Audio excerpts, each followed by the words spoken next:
สวนดอกตะเวนเอางามเถอะเอา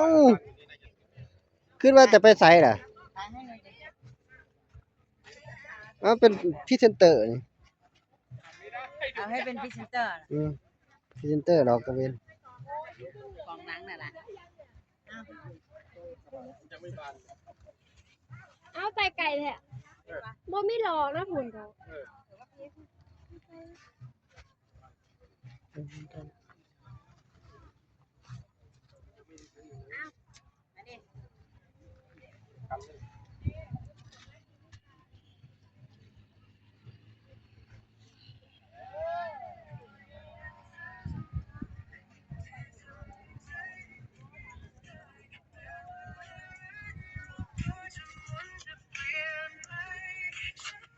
ถ่ายวิดีโอบ่ให้เรายับไป